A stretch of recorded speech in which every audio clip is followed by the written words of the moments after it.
Trinetra Churu update में आपका स्वागत है। सुजानगढ़ विधानसभा उपचुनाव के अंतर्गत 17 अप्रैल को पड़े मतों की गणना आज जिला मुख्यालय स्थित पॉलिटेक्निक कॉलेज चूरू में शांतिपूर्ण ढंग से संपन्न हुई। उपचुनाव में कांग्रेस प्रत्याशी मनोज मेघवाल ने अपने निकटतम प्रत्याशी भाजपा के खेमाराम मेघवाल को 35,611 मतों से पराजित कर विजयश्री हासिल की है। मेघवाल ने अपनी जीत का श्रेय मुख्यमंत्री अशोक गहलोत, प्रदेशाध्यक्ष गोविंद सिंह डोटासरा, उच्च शिक्षा मंत्री भंवर सिंह भाटी, बीकानेर संभाग प्रभारी पूर्व मंत्री नसीम अख्तर, उपचुनाव प्रभारी डूंगरराम गैदर सहित क्षेत्र की जनता को देते हुए मतदाताओं का आभार व्यक्त किया है। मेघवाल ने कहा कि कोरोना से पीड़ित जनता के लिए चिकित्सकीय सुविधाएं जुटाने के लिए वे भरसक प्रयास करेंगे तथा क्षेत्र के चहुमुखी विकास के लिए सदैव प्रयत्नशील रहेंगे। मैं सभी कांग्रेस कार्यकर्ताओं का बहुत बहुत धन्यवाद देता हूं कि जिन्होंने इतनी मेहनत की, जिसके बदौलत आज इतनी बड़ी कांग्रेस की जीत सुजानगढ़ विधानसभा से हुई। सभी सुजानगढ़ क्षेत्र के मतदाताओं का मैं बहुत बहुत आभार प्रकट करता हूं कि उन्होंने मुझ पर भरोसा जताया है और जो आज जिम्मेदारी दी है, निश्चित ही आने वाले समय में जो जिम्मेदारी दी है उनकी उस जिम्मेदारी पर मैं खरा उतरने की कोशिश करूँगा। मेरा पूरा प्रयास रहेगा कि जो भरोसा जनता ने मुझ पर दर्शाया है उस पर कायम, उनके भरोसे को कायम रखा जाओ, उनके भरोसे पर खरा उतरूँ। और पार्टी के नेतृत्व ने, मुख्यमंत्री जी ने, प्रदेश अध्यक्ष जी ने जो आज मुझ पर भरोसा करके मुझे यहाँ से उम्मीदवार बना के भेजा, उसके लिए भी उनका बहुत बहुत आभारी हूँ। और जनता का भी कि उन्होंने उनके उस भरोसे को कायम रखा और उस पर विश्वास जताया है। साथ ही मैं सभी लोगों से अपील करना चाहूँगा कि जो ये विकट समय है, इस समय ज़्यादा से ज़्यादा गाइडलाइन का पालन करें। जो सरकारी गाइडलाइन है, जो मुख्यमंत्री जी के निर्देश हैं, उनका पालन करें।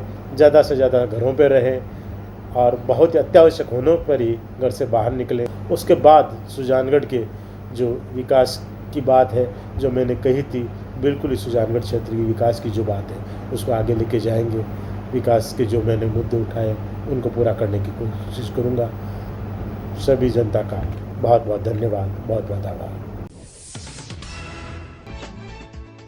चुनाव आयोग से मिली जानकारी के अनुसार कांग्रेस प्रत्याशी मनोज मेघवाल को 79,253, भाजपा के खेमाराम मेघवाल को 43,642 व आरएलपी के सीताराम नायक को 32,210 वोट मिले हैं। कोरोना पॉजिटिव होने के कारण कांग्रेस प्रत्याशी मनोज मेघवाल मतगणना में चूरू नहीं गए। उनकी ओर से अधिकृत इलेक्शन एजेंट रामनारायण प्रजापत ने रिटर्निंग अधिकारी मूलचंद लूनिया से विजय प्रमाण पत्र ग्रहण किया। कोरोना संक्रमण के दौर में सरकार एवं चुनाव आयोग द्वारा जारी गाइडलाइन की पालना कांग्रेस कार्यकर्ताओं ने जय निवास नहीं जाकर फोन पर एवं सोशल मीडिया के माध्यम से नवनिर्वाचित विधायक को जीत की बधाई दी। हमने 5 बजे जो मतगणना में जो कार्मिक है उनका रेंडमाइजेशन सामान्य पर्यवेक्षक की उपस्थिति में किया है। 8 बजे से हमारी मतगणना प्रारंभ होगी। 8 बजे माननीय जो पर्यवेक्षक निर्वाचन आयोग द्वारा उनकी उपस्थिति में स्ट्रांग रूम खोला जाएगा। पोस्टल बैलेट पेपर काउंटिंग शुरू होगी और इसके आधा घंटे बाद में जो हमारे ईवीएम से उनके थ्रू काउंटिंग शुरू हो जाएगी। जैसा आप देख रहे हैं, 2 प्रवेश द्वार हमने रखे हैं। एक प्रवेश द्वार गवर्नमेंट ऑफिसर्स के लिए और दूसरा प्रवेश द्वार जो पॉलिटिकल पार्टी के कैंडिडेट है और एजेंट है उनके लिए है। हमने पॉलिटिकल पार्टी कैंडिडेट्स को प्लस सभी गवर्नमेंट ऑफिसर्स को लिखित में ये पाबंद किया था, बिना RT-PCR के नेगेटिव रिपोर्ट के या जो कोरोना के 2 डोज लगे हुए हैं उसका सर्टिफिकेट में किसी की भी एंट्री नहीं की जाएगी। हमने यहाँ पर टीम लगा रखी है। पहले टीम उनका RT-PCR नेगेटिव का या 2 सर्टिफिकेट को चेक कर रही है, उनका थर्मल स्कैनिंग से तापमान नापा जा रहा है और जब सारी चीज़ क्लियर हो रही है तभी ये DFMD के थ्रू यहाँ प्रवेश दे रहे हैं। लगभग 30 राउंड इसके होंगे। रोजाना का जहाँ तक प्रश्न है, भारतीय निर्वाचन आयोग के निर्देशों की पालना करते हुए हम जो है मतगणना करेंगे। तो पहले से अभी नहीं कहा जा सकता कि पहला रुझान कब तक आ जाएगा। हमने सुरक्षा के पुख्ता इंतजाम कर रखे हैं और जो भी सरकार की गाइडलाइंस दी हुई है उसकी पूरी पालना की जा रही है। राजस्थान में 3 विधानसभा सीटों राजसमंद, सुजानगढ़ और सहाड़ा में हुए उपचुनाव के परिणाम आ गए हैं। कांग्रेस ने सुजानगढ़ और सहाड़ा तो भाजपा ने राजसमंद सीट पर जीत दर्ज की है। परिणामों के बाद मुख्यमंत्री अशोक गहलोत ने सुजानगढ़ और सहाड़ा में जीते कांग्रेस प्रत्याशियों को बधाई दी। वहीं सुजानगढ़ कांग्रेस प्रत्याशी मनोज मेघवाल की कोरोना रिपोर्ट पॉजिटिव आई है, जिसे लेकर सीएम अशोक गहलोत ने ट्वीट कर उनके स्वस्थ होने की कामना की है। कोविड महामारी संक्रमण को देखते हुए राज्य सरकार की ओर से जारी गाइडलाइन के अनुसार जिले में जन अनुशासन पखवाड़े को 17 मई तक बढ़ाया गया है। इस दौरान लागू व्यवस्थाओं को लेकर जिला कलेक्टर सावनवाल वर्मा ने दिशा निर्देश जारी कर इनकी कड़ाई से पालना सुनिश्चित करने के लिए कहा है। जिला कलेक्टर ने बताया कि कोविड-19 प्रोटोकॉल एवं राज्य सरकार द्वारा जारी दिशा निर्देशों का उल्लंघन करने पर कड़ी कानूनी कार्रवाई की जाएगी। महामारी रेड अलर्ट जन अनुशासन पखवाड़ा के दौरान सभी कार्यस्थल, व्यावसायिक प्रतिष्ठान एवं बाजार बंद रहेंगे। पहचान पत्र के साथ राजकीय कार्मिकों को आवागमन की अनुमति होगी। वहीं इन समस्त कार्यालयों का समय शाम 4 बजे तक रखा जाएगा। केंद्र सरकार की आवश्यक सेवाओं से जुड़े कार्यालय एवं संस्थान अनुमत रहेंगे। संबंधित कार्मिक पहचान पत्र के साथ अनुमत होंगे। इनके अलावा सभी कार्यालय बंद रहेंगे। यदि किसी कार्यालय अध्यक्ष को कार्यालय खुलवाने की आवश्यकता हो तो राज्य स्तर पर गृह विभाग एवं जिला स्तर पर जिला कलेक्टर एवं जिला मजिस्ट्रेट की अनुमति के पश्चात ऐसा कर सकेंगे। सरदार शहर में कोरोना रोगी लगातार बढ़ते जा रहे हैं, जिसके कारण आमजन में खौफ है। वहीं ऑक्सीजन की कमी वाले मरीजों के लिए राजकीय अस्पताल में 10 बेड का बनाया गया वार्ड खचाखच भरा है। कोरोना संकट के दौरान राजकीय अस्पताल भगवान भरोसे चल रहा है। वार्ड में घंटों तक डेड बॉडी नहीं उठाई जा रही है। वहीं कोरोना जांच कराने वाले रोगियों को समय पर रिपोर्ट नहीं मिल रही है। आलम यह है कि मरीज से पहले अन्य लोगों को जानकारी मिल जाती है। मरीज के पास सूचना 24 घंटे बाद आती है। जानकारी के अभाव में 24 घंटे में मरीज कितने लोगों से मिला है, कितने लोग कोरोना की चपेट में आए हैं, इससे अंदाजा लगाया जा सकता है। वैसे कोरोना पॉजिटिव आ रहे मरीजों को होम आइसोलेशन किया जा रहा है, फिर भी व्यवस्था बेलगाम होती जा रही है। सुबह एक पेशेंट लेकर, मेरे परिवार से ही है सदस्य, और यहाँ पेशेंट लेके सुबह पे ऑक्सीजन की ऐसी दिक्कत आ रही थी सांस लेने में। तो यहाँ लेके आते ही सुबह क्या है कि उन्होंने प्राण त्याग दिए।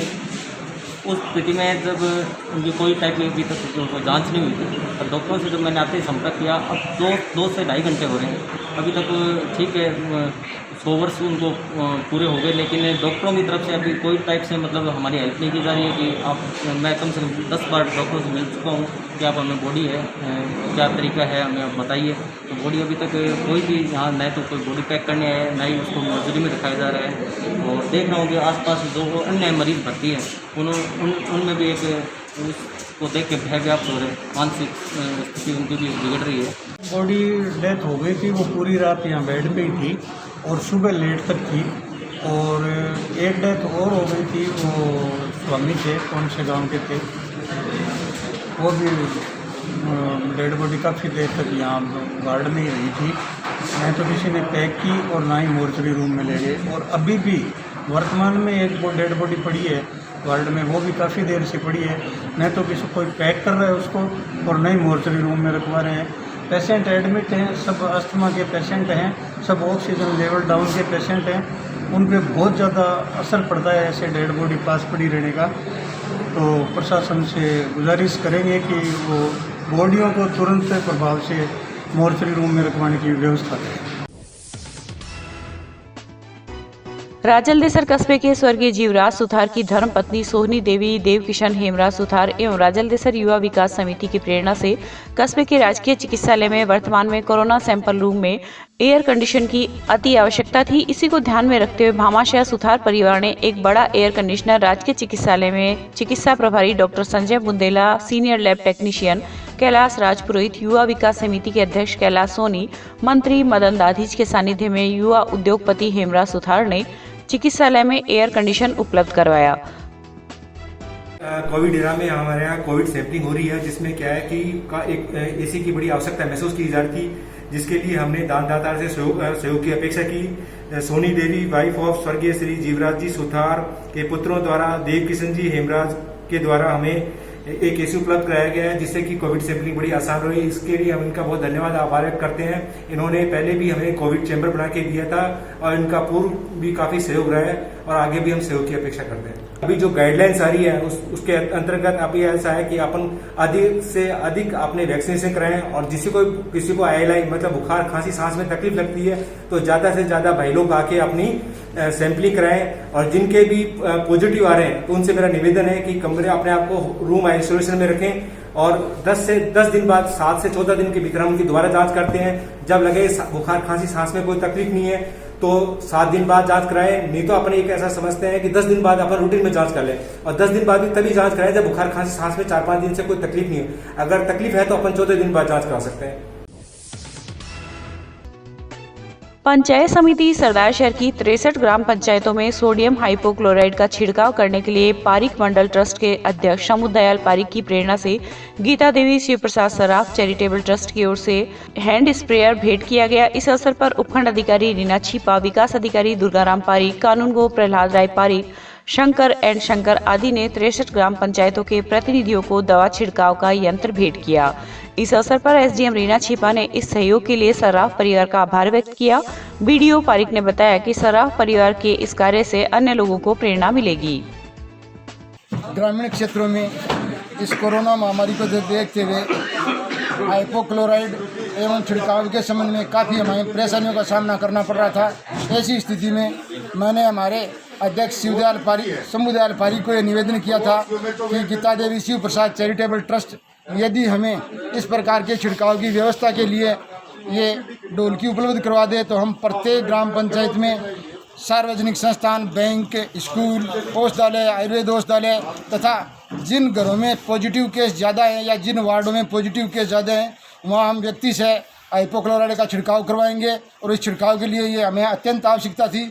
सराफ परिवार द्वारा जो हमें ये संसाधन उपलब्ध कराए गए हैं वो आज के इसकी महती आवश्यकता को देखते हुए बहुत ही उपयोगी साबित होंगे और ग्रामीण क्षेत्रों में प्रत्येक गाँव में इसका हाइपोक्लोराइड का इसके माध्यम से छिड़काव करवाया जाएगा।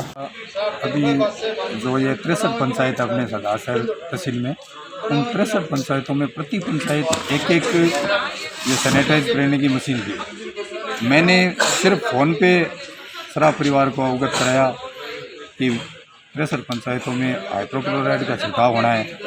उनको मशीन नहीं है उनके पास। उन्होंने एक फ़ोन पे स्वीकार कर ली कि बोले आप मशीन मंगा लेना और मशीन ले लेना।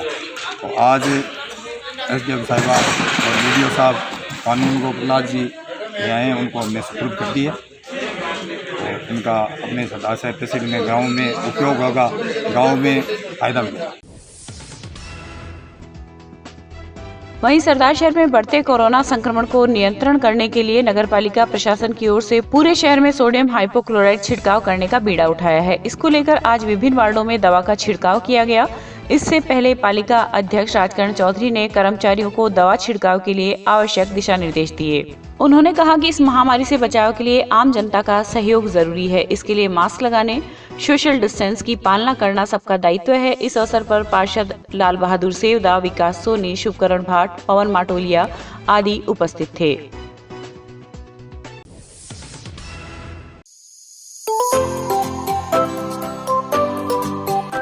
अब गर्मी में क्यों होना परेशान, जब आपके शहर में खुल चुका है कूलर्स का भव्य प्रतिष्ठान।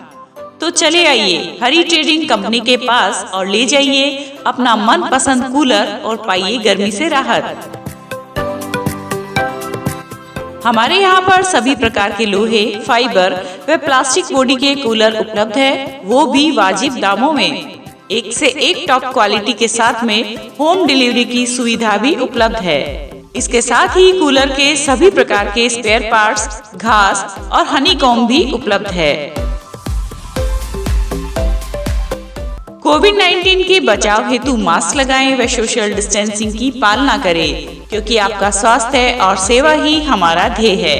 हमारा पता Hari trading company, bank of Baroda के सामने, पुरानी सड़क, चूरू। संपर्क करें भास्कर अग्रवाल, जगदीश प्रसाद अग्रवाल।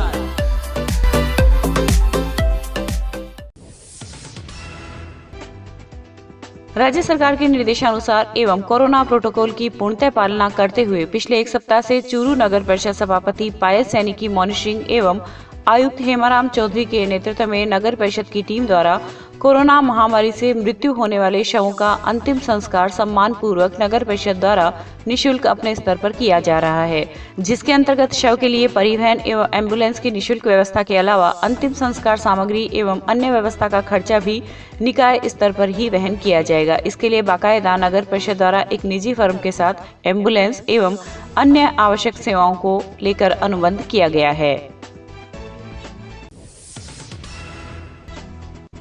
वहीं चूरू नगर परिषद की टीम द्वारा नियमित रूप से शहर में हाइपोक्लोराइड का छिड़काव कर आमजन को कोरोना से बचाव के पूरे प्रयास किए जा रहे हैं। इसी श्रृंखला में पिछले 2 दिनों से शहर के मुक्तिधामों, अस्पतालों एवं राजकीय सेवा के कार्यालयों में हाइपोक्लोराइड का छिड़काव किया जा रहा है। वहीं मांग के अनुसार वार्डों में भी ऑन कॉल टीम को भेजा जाकर छिड़काव करवाया जा रहा है। शनिवार रविवार को एक टीम सुजानगढ़ विधानसभा उपचुनाव के लिए बनाए गए मतगणना स्थल पॉलिटेक्निक कॉलेज में भी हाइपोक्लोराइड का छिड़काव करवाया गया। कोविड-19 के संक्रमण से जागरूकता हेतु आज राजलदेसर में पुलिस ने फ्लैग मार्च निकालकर कस्बे वासियों को जागरूक किया।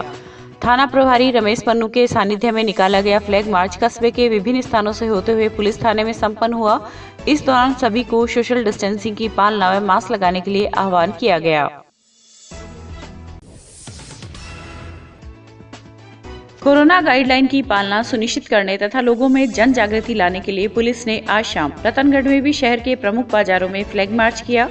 एसडीएम शिवपाल जाट, तहसीलदार धीरज झाझड़िया, डीवाईएसपी सालेह मोहम्मद व सीआई मनोज मुंड के नेतृत्व में 60 पुलिस के जवान फ्लैग मार्च में शामिल हुए। पुलिस थाना से शुरू हुआ फ्लैग मार्च घंटाघर, रामचंद्र पार्क, अगुणा बाजार, स्टेशन मार्ग सहित शहर के प्रमुख बाजारों से निकला तथा कोरोना संक्रमण की चैन तोड़ने के लिए लोगों को घरों में ही रहने का संदेश देते हुए गाइडलाइन की पालना करने का आह्वान किया। पुलिस द्वारा निकाले गए फ्लैग मार्च के दौरान बाजारों में बेवजह घूमने वाले लोगों में एक दफा अफरा तफरी मच गई तथा अपने अपने घरों की ओर रवाना हो गए। खेत में बनी ढाणी में सो रहे किसान दंपत्ति पर 4 युवकों ने लाठियों से हमला कर उनसे स्वर्ण आभूषण व रुपए मांगे। पीड़ित किसान ने इस संबंध में रविवार को मुकदमा दर्ज करवाया है। पुलिस के अनुसार दूलीचंद प्रजापत निवासी वार्ड संख्या 4 रतनगढ़ खेत में ढाणी बनाकर रहता है। शनिवार की रात 20 से 25 वर्ष तक की उम्र के 4 युवक ढाणी में आ गए तथा उसकी पत्नियों पर लाठियों से वार कर दिया। पुलिस ने मुकदमा दर्ज कर जाँच प्रारंभ कर दी है। रतनगढ़ क्षेत्र में कोरोना संक्रमण आम जन के लिए घातक साबित होता जा रहा है। रविवार को कोरोना संक्रमण से 2 लोगों की मौत हो चुकी है। नगरपालिका कार्यालय से मिली जानकारी के अनुसार वार्ड संख्या 17 की 52 वर्षीय महिला एवं वार्ड संख्या 31 के 35 वर्षीय युवक की कोरोना से मौत हुई है, जिनके परिजनों को पीपीई किट उपलब्ध कराकर प्रोटोकॉल के तहत अंतिम संस्कार करवाया गया। सीएमएचओ डॉक्टर मनोज शर्मा के कार्यालय से मिले आंकड़ों पर नजर डाली जाए तो रिकवर हुए लोगों में से संक्रमित होने वाले लोगों की संख्या कहीं ज्यादा है।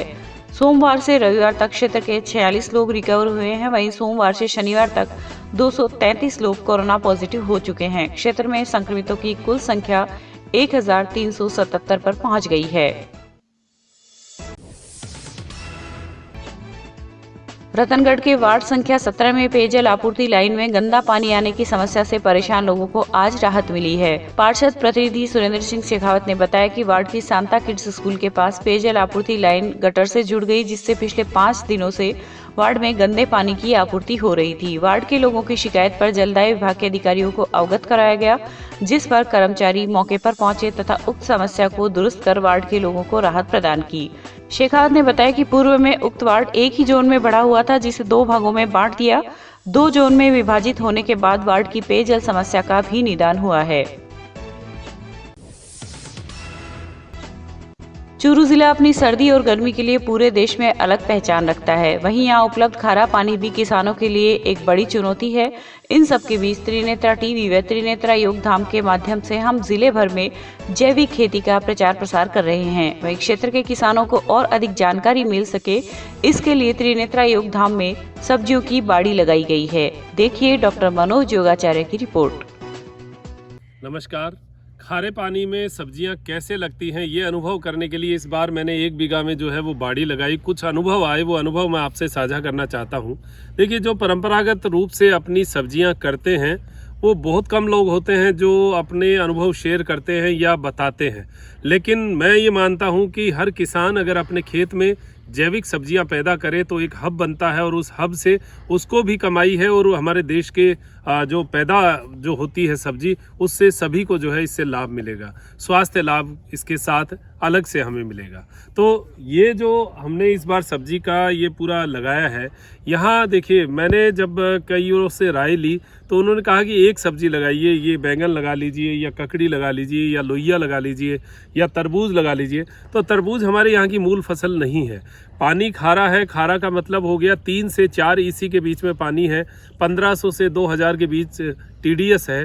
तो इस वजह से यहाँ पर सब्जियाँ लगना थोड़ा सा मुश्किल है, लेकिन फिर मैंने कोशिश की कि यहाँ पर एक जो है हम लगाते हैं और क्या इसका रिज़ल्ट निकलता है वो देखते हैं। हालांकि सब्जियाँ बहुत शानदार लगी, बहुत कुछ जो है इसमें हुआ है, लेकिन मूल समस्या कहाँ आई?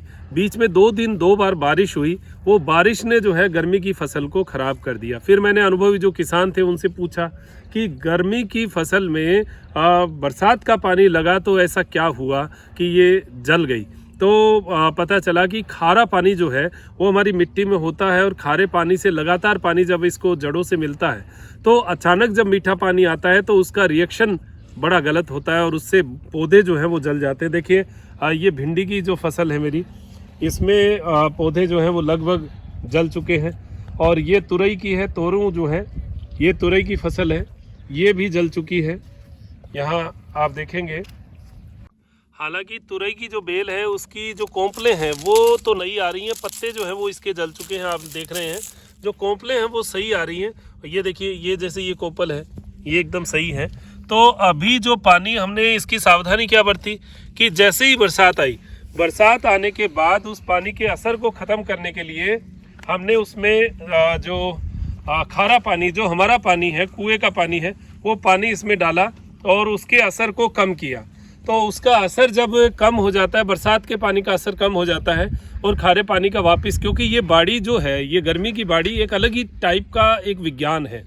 इसमें आप जो पानी दे रहे हैं लगातार वही पानी चाहिए इसको। दूसरी बात, इसके ऊपर अगर दूसरी कोई चीज़ आप एक्सपेरिमेंट करेंगे तो बहुत जल्दी जल जाएगी, क्योंकि गर्मी की फसल है ये। इसमें थोड़ी ठंडक रह गई तो कीड़े पैदा हो जाएंगे, और टेढ़ी मेढ़ी जैसे हमारी ककड़ियाँ थी, ककड़ी की बेल जो है वो पीली पड़ गई, देखिए, वरना एकदम हरी बेल थी। ककड़ी की फसल जो है वो मोटा मोटी गर्मी की फसल है। इसमें जितनी ज़्यादा लू चलती है, जितनी ज़्यादा गर्मी होती है, उतनी ही ककड़ी जो है वो बेस्ट होती है, बढ़िया जो है ककड़ियाँ लगती है।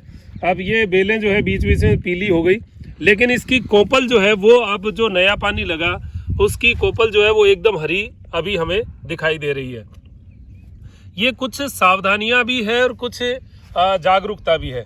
हमें थोड़ा जागरूक इसमें रहना पड़ेगा कि बरसात आई तो गर्मी की बाड़ी लगभग लोगों की 50% के आसपास ख़त्म हो जाती है। करेले की हमारी वहाँ बेल थी तो वो पूरा का पूरा बेड ही ख़त्म हो गया, करेला एकदम ख़त्म, यानी पानी लगा, बहुत नाजुक बेल होती है तो उससे हमारा करेला एकदम ख़त्म हो गया। हाँ, तरबूज है वो 70% ख़त्म हो गया, यानी तरबूज लगे पड़े हैं, वो अब मैं आपको दिखाता हूँ। तरबूज आप देखें, देखिए ये तो है लोइया, यानी छोटा तरबूज जिसको सब्जी के लिए काम में लेते हैं। इसने तो अपनी वापस रिकवरी कर ली है, बेलें हालांकि जली पड़ी हैं, लेकिन बाहर जो कोंपलें आई उसकी स्पीड बहुत अच्छी थी, यानी हवा को माना है इसने। लेकिन जो तरबूज है हमारा, वो तरबूज आप देखें, ये तरबूज की जो बेल है वो एकदम से ख़त्म हो चुकी। ये देखिए, ये करेले का बेड है, करेला एकदम से चला गया, एकदम जल गया है। तो हम एक एक फसल का एक्सपेरिमेंट कर रहे हैं। आपसे मेरा बताने का उद्देश्य इतना ही है कि आप अपने खेत में जब भी सब्जी लगाएं तो एक फसल जो है, एक टाइम सारी सब्जियां लगा कर देखें, और फिर देखें कि आपका खेत जो है, आपकी जो ज़मीन है वो किस फसल को ज़्यादा मानती है। खरबूजा बहुत अच्छा है, ये तरबूज है। अब हालांकि तरबूज लगे, देखिए लगे बहुत हैं, लेकिन बरसात की वजह से ये बेलें जल चुकी हैं, और इसकी जो अब नई कोंपलें आ रही हैं वो सही आ रही हैं। अब ये कोंपलें जो हैं ये सही आ रही हैं, तो अब नए तरबूज की जो पैदाइश है वो भी शुरू हो चुकी है। देखिए, ये बरसात से ऐसे ख़राब हो जाता है, ये एकदम से ख़राब हो गया। ये बरसात का पानी जैसे ही लगता है ये फसल ऐसे ख़राब हो जाती है। तो हमें देखिए, जो भी किसान है उसको इन चीज़ों का सामना तो करना पड़ेगा। तो बरसात भी नुकसान करती है, गर्मी की फसल को तो बरसात भी जो है वो ख़त्म कर देती है। तो ये सब चीज़ों को देख के हमें बहुत सारी चीज़ें समझ में आई। ये पहला अनुभव है, इस अनुभव से हम भी बहुत सीखे हैं। तो आप ध्यान रखें कि गर्मी की बाड़ी करें। अगर बरसात का आपके पास हार्वेस्टिंग का सिस्टम है तो बरसात का पानी स्टोर करके आप उससे सब्जी लगाइए। फिर अगर बरसात भी आती है तो वो बरसात का पानी उसके साथ जो है रिएक्शन नहीं करेगा और वो आपकी बाड़ी जो है सुरक्षित रहेगी। अगर आप खारा पानी, ज़मीन का पानी देते हैं, मेरे जैसा पानी है वैसा पानी देते हैं, तो फिर बरसात आने पर आपको राम के नाम पर ही छोड़ना पड़ता है, जितना भी जैसा जितना भगवान दे दे। लेकिन कुछ चीज़ों में ऐसा लगा है कि बरसात आने के बाद कुछ समय बाद जो है कुछ बेलों में ग्रोथ ज़्यादा अच्छी आई है। जैसे ये टिंडा है, मेरे पास टिंडा की जो फसल है उसमें आधी तो देखो जली है, लेकिन जो नहीं जली है उसकी बेल जो है अच्छी ग्रोथ ले रही है, टिंडे भी ठीक लग रहे हैं। तो ये कुछ चीज़ें हैं। और हमारे साथ समस्या एक और है कि हम लोग प्योर जैविक कर रहे हैं। ये समस्या नहीं है, ये हमारी सोच है, लेकिन फिर भी इसकी वजह से हमें समस्या ये आती है कि इसमें कीट पतंगे पैदा हो जाते हैं। तो हम नए नए एक्सपेरिमेंट भी करते रहते हैं। पुरानी छाछ है उसका स्प्रे किया था, तो जो कीट पतंगे, परसों मैंने देखा था कि इसमें जीव पैदा हो गए इसकी बरसात की ठंडक की वजह से। ककड़ी ख़राब कर रहे हैं, वो लौकी ख़राब कर रहे हैं, लौकी में निशान कर रहे हैं, टिंडे में निशान कर रहे हैं। तो हमने जैसे ही नीम का तेल, छाछ और जीवामृत और वेस्ट डिकम्पोजर, इसका एक घोल बनाया, वो घोल हमने इनको दिया और उसका फ़ायदा ये मिला कि यहाँ पर एक भी अब जीव जो है वो नहीं है। और जो नेक्स्ट ककड़ी आ रही है वो एकदम प्लेन और सीधी आ रही है, वो टेढ़ी मेढ़ी नहीं है, बीच में निशान नहीं है। ये गर्मी की फसल में बरसात हो तो आप ये सोच के चलिएगा कि कुछ नुकसान होना ही है। तो ऐसा ही हमने सोचा, इसलिए मन में कहीं वो नहीं है, वरना तो ऐसे ही रहता है कि अरे इतना बड़ा नुकसान हो गया, धोखा होता है। तो वो धोखा नहीं होगा। तो आप ये विचार करके चलें कि गर्मी की फसल में बरसात हो जाए तो थोड़ा बहुत नुकसान होगा और उसे हमें सहन करना पड़ेगा। तो आज का मेरा परिचय यहाँ की हमारी बाड़ी का यही था कि आपको इसका परिचय पता चले। मैं ये बाड़ी कैसे लगा रहा हूँ, एक चीज़ और बता दूं कि मैंने यहाँ पर एक भी ट्रॉली खाद, एक ट्रॉली, जबकि एक बीघा में लगभग 10 से 15 ट्रॉली बताते हैं कि खाद डालनी चाहिए, मैंने एक भी ट्रॉली खाद नहीं डाली। और इतनी शानदार बाड़ी बनी है। हमारे जो आसपास किसान हैं उनकी बाड़ियों को मैंने कंपेयर किया तो बहुत हरी बाड़ी है मेरी आज के दिन भी, बरसात होके भी। तो एक भी ट्रॉली खाद नहीं डाली। वो भी मैं आपको जो है नेक्स्ट वीडियो में इसका पूरा परिचय दूंगा कि कैसे इस बाड़ी को मैंने लगाया। फर्स्ट टाइम है मेरा और नेक्स्ट टाइम में हम इससे बहुत बेस्ट करेंगे। तो आप दीजिए इजाज़त मुझे, डॉक्टर मनोज योगाचार्य को, मेरे साथी दिव्यांशु के साथ, त्रिनेत्र टीवी के लिए नमस्कार।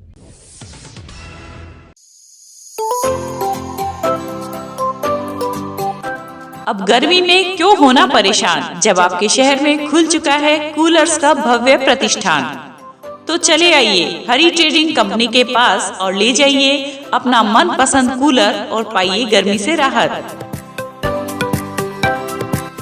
हमारे यहाँ पर सभी प्रकार के लोहे, फाइबर व प्लास्टिक बॉडी के कूलर उपलब्ध है, वो भी वाजिब दामों में। एक से एक टॉप क्वालिटी के साथ में होम डिलीवरी की सुविधा भी उपलब्ध है। इसके साथ ही कूलर के सभी प्रकार के स्पेयर पार्ट्स, घास और हनीकॉम्ब भी उपलब्ध है। कोविड-19 के बचाव हेतु मास्क लगाएं व सोशल डिस्टेंसिंग की पालना करें, क्योंकि आपका स्वास्थ्य और सेवा ही हमारा ध्येय है। हमारा पता Hari trading company, bank of Baroda के सामने, पुरानी सड़क, चूरू। संपर्क करें भास्कर अग्रवाल, जगदीश प्रसाद अग्रवाल।